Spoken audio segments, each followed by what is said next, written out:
don't love the use of the word victim, but clearly the fact that I worked for him and that I spent time with him and knew him has devastated my life and hurt many people that I love and hold dear that are around me. Do you feel safe in jail? Do you feel safe because there were threats on your life? So do you feel safe? Yes, I feel safe. I don't have any safety issues. Because as you told me, jails are sometimes dangerous, and Jeffrey Epstein died in jail. Because many don't. No, he didn't. I don't believe he did. I believe that he was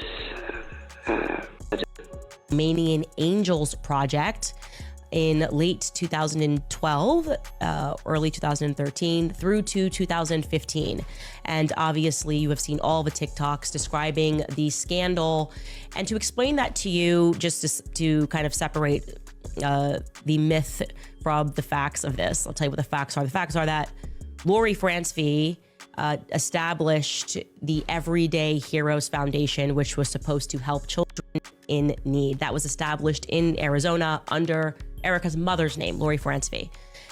What they decided to do, as charities do, is that they developed certain projects and certain missions, and what spun out from Lori's charity was the Romanian Angels Project. And they got this deal with the military. They worked with the military in Romania. We were girls and young women who were victimized by Epstein and Maxwell in a trafficking ring. I know there are videos and photos.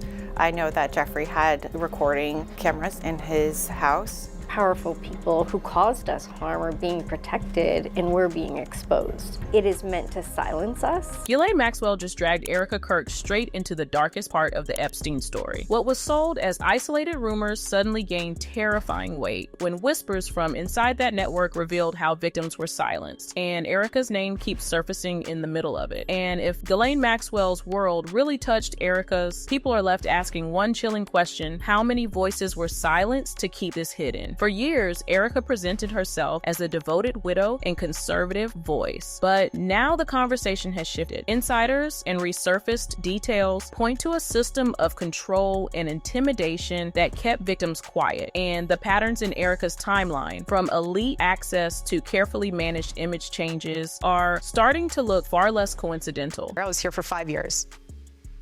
I never dated here because I saw vicariously through my roommate how terrible it was.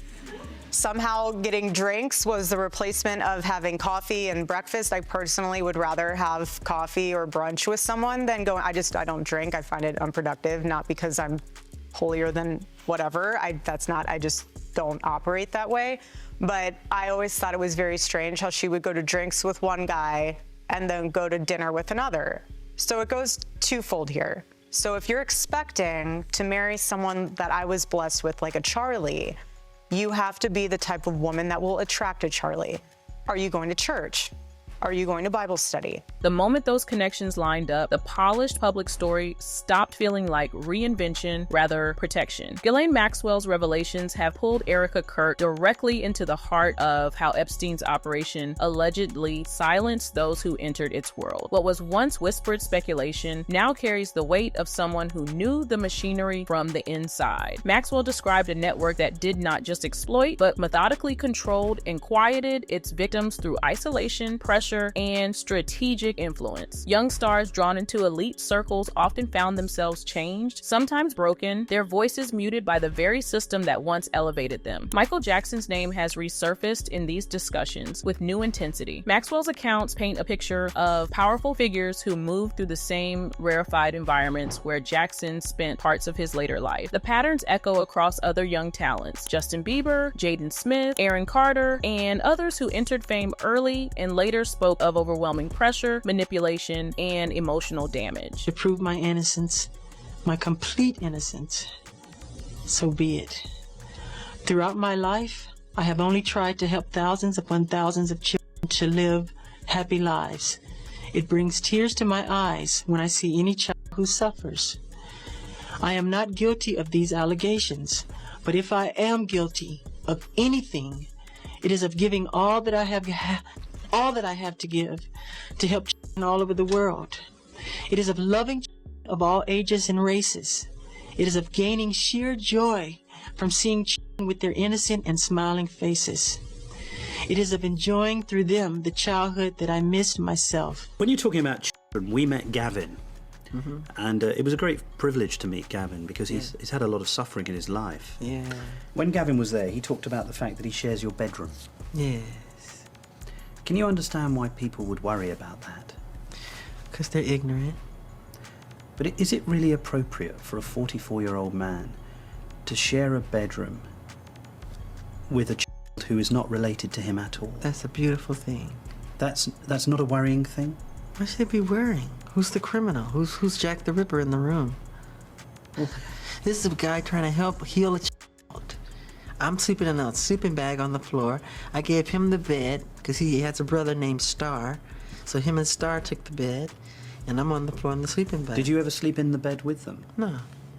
But I have slept in the bed with many children. I sleep in the bed with all of them. When Macaulay Culkin were little, Kieran Culkin would sleep on this side, Macaulay Culkin's on this side, his sister's in there. We're all just jamming the bed. And we wake up like dawn and go in a hot air balloon. You know, we have the footage. I have all that footage. But is that right, Michael? It's very right. It's very loving. That's what the world needs now. More love. Check this out, yo. Justin, you ever seen the movie 48 Hours? Right now, he's having 48 hours with Diddy, him and his boy. They're having the times of their lives, like you know, where we hanging out and what we doing. We can't really disclose, but it's definitely a 15-year-old's dream. You know, I have been given custody of him. You know, he signed to Usher. I'm signed to Usher. I had legal guardianship of Usher when you know he did his first album. I did Usher's first album. I don't have legal guardianship of him, but for the next 48 hours, he's with me. So and we gonna go full crazy. We're going crazy. Crazy. It was hard for me being that young and being in the industry and not knowing where to turn, and everyone, you know, telling me they love me and, you know, just turn their back on you in a second. I'm scared. There's things going on with me. There's rumors.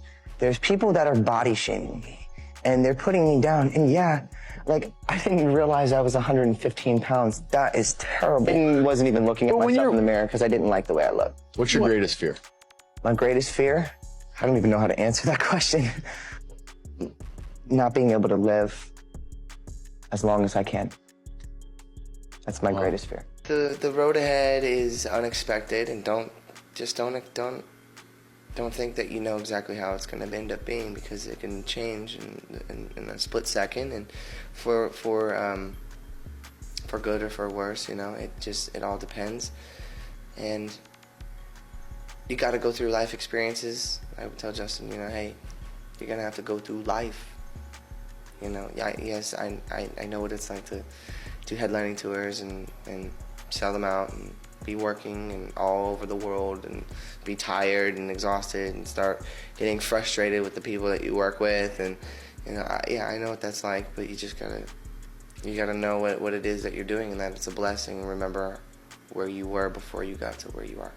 Individually, these stories could be dismissed as the cost of stardom. Lined up together, they suggest a deliberate system of control, one that Maxwell reportedly helped maintain. Victims were not simply used, they were managed, their trust gained, their doubts neutralized, and their silence secured. That same machinery allegedly relied on recruiters who could move comfortably between worlds, fashion, pageantry, charity, and political access. According to discussions amplified by Joe Rogan and Candace Owens, Erika Kirk fits the profile of a top recruiter inside that network, with claims that over 250 victims may have been funneled through systems connected to her. Straight to jail.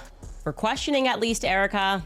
Look, I have seen enough, ladies and gentlemen. I've seen enough. Erika Kirk should be dragged into a police precinct for questioning. Like I said, you can show me the person who disagrees with me on that after I will reveal to you, what we can now confirm, you can show me that individual and I will show you a full blown fraud. That's the only people that would disagree with that assessment.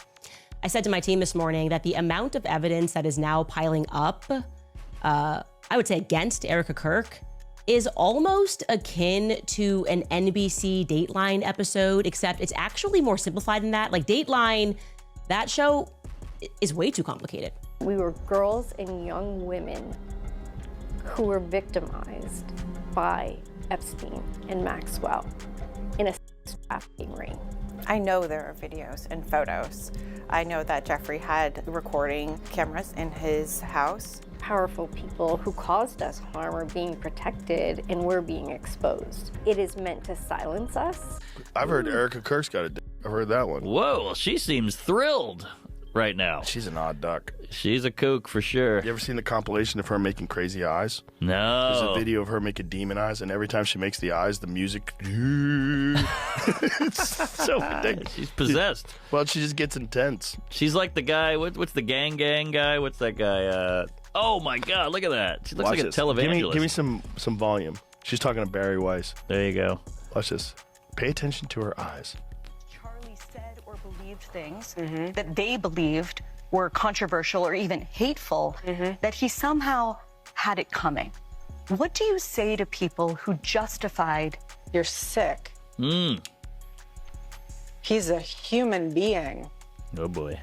Exactly when Barry is saying, they basically said that because Charlie said or believed. Okay. All right, we don't need the Vincent D'Onofrio. That's not the one that I wanted to hear. Okay, but yeah, she seems she's having a good time. Well, she was on a reality show, you know. Yes. So she's a star. A little bit. Maybe. She was also in some weird CIA documents or CIA films. Is that right? Like, yeah. You ever seen those films? No. See if you can find those films. There's some weird, like, internal films that they made that she was a part of. She looks like if a pageant girl was grown up. 100%. Yeah, look at that. Yeah, well, I mean, she essentially was a pageant lady. Oh, really? Right? Wasn't she in, like, Miss USA or one of those things? I don't know. Maybe. Wasn't she, She's Jerry? got that kind of face. I don't know.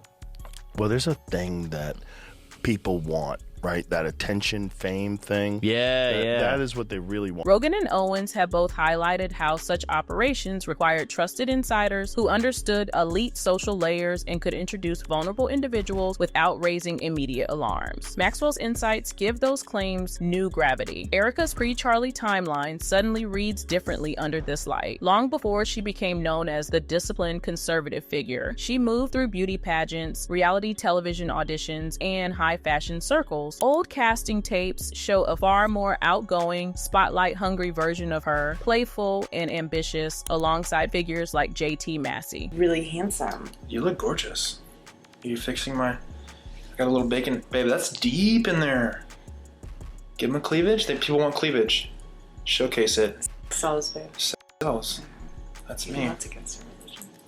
It's not. It's within the confines of marriage. I think I always had that girly girl hidden within me. After being such a tomboy and experiencing that my whole life, it was like, oh, I can curl my hair, I can put on the mascara. I come from a great family that has very amazing genetics, so thanks, Mom and Dad.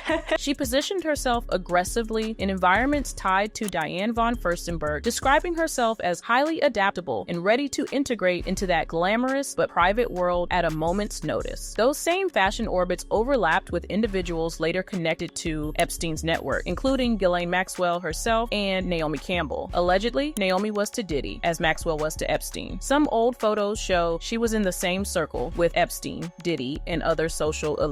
The timing in my life is perfect for this opportunity. I'm at a great point, just career-wise, to be able to take on this type of endeavor. And I feel like I have something very unique to offer this whole experience in general. Like I said, I'm very coachable, I'm very trainable. And I'm the type of person that I don't need all the time in the world to get ready. If you say you got to be on a plane in a half hour and you have to pack your stuff and go, I'm on it. I'm kind of like a gypsy. I don't mind living out of a suitcase. I'm used to it, and that's something that I'm okay with. So traveling, I love it. I'm all for it. I'm up for anything. I want to learn. I want to be able to use this opportunity and harness all the things that I can learn from it and be able to just inspire people. Like, how cool of a chance it is to be able to work with Diane and her brand. You were not aware of Epstein activities. Did you know who he was? Yes, I knew him. I was introduced to him on my 31st birthday by my ex-boyfriend Flavio. He was always front and center at Victoria's Secret shows. Did you suspect what he was doing? No. And what he's done is indefensible. And when I heard of what he'd done, it sickened me to my stomach, just like everybody else. Because I've had my fair share of sexual predators, and thank God that I had good people around me that protected me from this. I mean, right now I stand with the victims. I can't, they're scarred for life. For life. Thank you for sitting down with me, Naomi, and let me talk to you today. But I'm not happy about the subject. I've known you for some time, so I know it's important to hear your point of view on the Mail on Sunday. How do you feel? I was shocked by this article in Mail on Sunday. I've always said that I'm not a saint, that I am a work in progress, but I will not be held hostage by my past. Passion for Relief is something that came to my mind in 2005. We started with Hurricane Katrina. We've helped the floods in Japan. We've worked with the great association Save the Children. We worked with Sarah Brown, the former Prime Minister's wife, Gordon Brown's wife, White Women Alliance, maternal health, Ebola crisis, the floods in UK. I mean, it goes on. I'm not going to stop, and I won't be undermined or have my team be undermined for all the wonderful and great work and for all the people that have collaborated and supported the cause that Passion for Relief chooses each year. Why would anyone be surprised to hear that you're being honored as a humanitarian? I mean, it was again very disappointing to hear and to see the way they wrote about that. To focus on the negative and say this is a vanity charity. There's no vanity about it. Do you think it's fair to draw you into the Charles Taylor story when you were only a witness? After all, the picture they used clearly shows someone cropped from it. Presume that was President Mandela? Yes, I do think it's unfair. For me, it's a distorted piece of journalism, and I do love great journalism, but this is a direct character assassination, and it belongs in like an Orwell book. If a story like this doesn't take into account the person being interviewed, does it then become fake news? Well, it's pretty one-sided, and I don't want to get into that phrase, but I feel if you don't give the person the chance to speak for themselves and respond, I mean, this is a pretty established newspaper. You should give the person the right to respond to what your allegations are.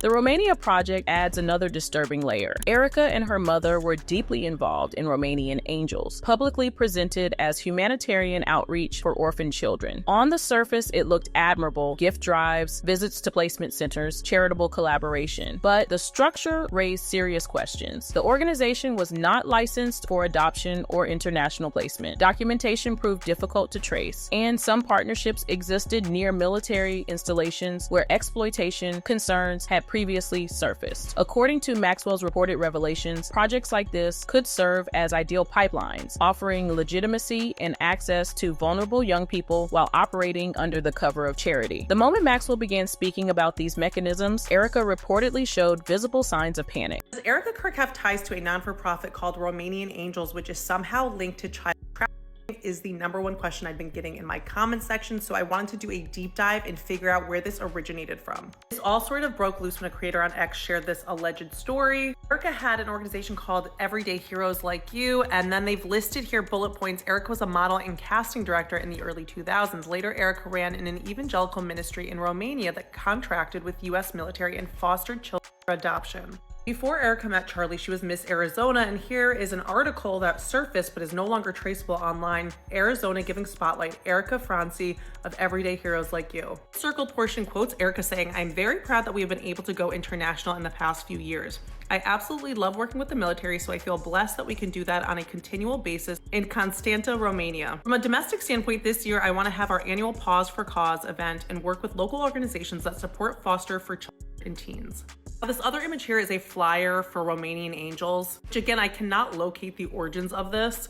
Then some articles headlining Romanian probes Israel Adoption Agency's link in the organ trafficking. Erika Kirk was part of running an orphanage in Romania where children went missing. Enough children for Romania to permanently ban the orphanage and permanently ban Erika Kirk. Do you know how f***ed up you gotta be to get banned in Romania? Andrew Tate is the mayor there. You really gotta push some boundaries. Mind you, this is when Epstein was still active, so I'll let you connect the dots. By the way, I'm not suicidal. For the record, I am quite happy, okay?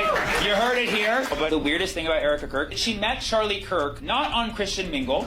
She went in to interview at his company, Turning Point USA. He said that he fell in love right away. Now, 4 years later, he's dead. And she has now inherited Turning Point USA. She's doing podcasts on it, too. Insiders noted her discomfort as the connections between her past activities and Epstein's broader network grew harder to dismiss. The contrast is striking. The same woman who later projected faith, discipline, and devotion had earlier moved through spaces that aligned closely with the recruitment environments Maxwell described. Understand how to be a biblical woman in society. I think it was Elizabeth Elliot that said, being a woman does not make me a better Christian or a certain Christian, but being a Christian makes me a very different woman.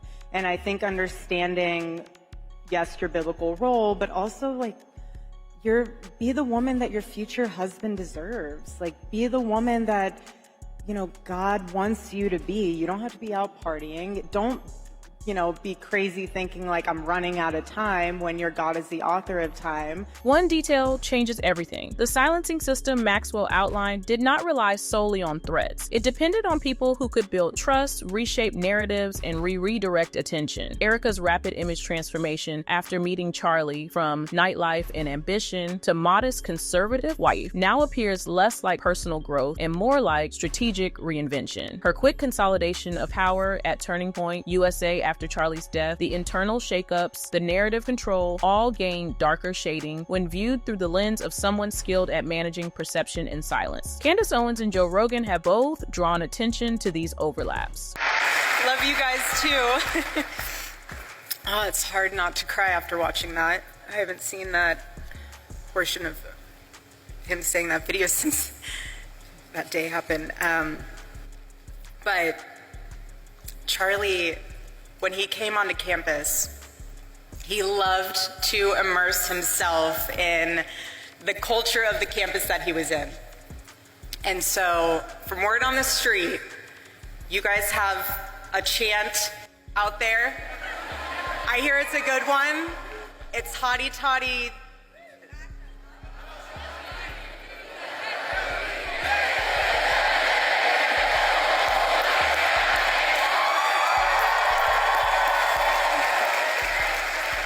So the leak is still there. I know that for a fact. There are leaks still there. It's a leaky ship, and they're just going to fire everybody. Never taking in more money, but they're going to have. Who are they going to replace? People. It's just going to become APAC. Well, I think it's going to become APAC. This is a point I made to somebody recently. I said, if you can fire 40 people from your organization, you had too many people on the payroll. You were just blowing money, and that is a bigger indictment of the problem at TPUSA than the fact that they felt like they had to fire 40 people. Right. To me, if you can get rid of 40 people in an organization of only 600 or 700. Rogan has discussed how Epstein's operation required facilitators who understood social access points. Owens has repeatedly highlighted Erika's timeline and the inconsistencies that keep resurfacing. When Maxwell's voice entered the conversation, the pieces aligned in ways that made dismissal increasingly difficult. The Romanian Angels Project, the fashion networking, the adaptable persona, the comfort in elite environments, they stop looking like separate chapters and start reading as preparation for a specific role. Even the post-death behavior fits the pattern. The speed with which fundraising and leadership took priority, the resistance to full transparency in related legal matters, the careful curation of Charlie's legacy, all echo the control mechanisms Maxwell described. While some still defend Erika as a grieving widow doing what was necessary, the accumulating details paint someone who knew how to navigate silence and influence long before she stepped into the spotlight beside Charlie. The internet has fractured under the weight of these revelations. Some viewers cling to the public image Erika built. Others see a calculated operator whose past aligns too closely with the very systems that silenced victims for years. Some online users react to this. One user comments on Erika's modeling photos. Didn't Charlie Kirk say good Christian women shouldn't wear bikinis? Another user said, too bad she had her husband killed so her name would be made public in the Epstein files. Others are asking, how many other public figures carry similar hidden roles inside these networks? What mechanisms allowed victims to be silenced for so long? And if Ghislaine Maxwell's revelations truly connect Erika to the heart of Epstein's operation, how much of the story audiences were given about Erika's life was carefully constructed to conceal the rest? Let us know what you think in the comments and keep it locked, cause this drama far from over. And if you thought this was wild, click the next video to dive even deeper.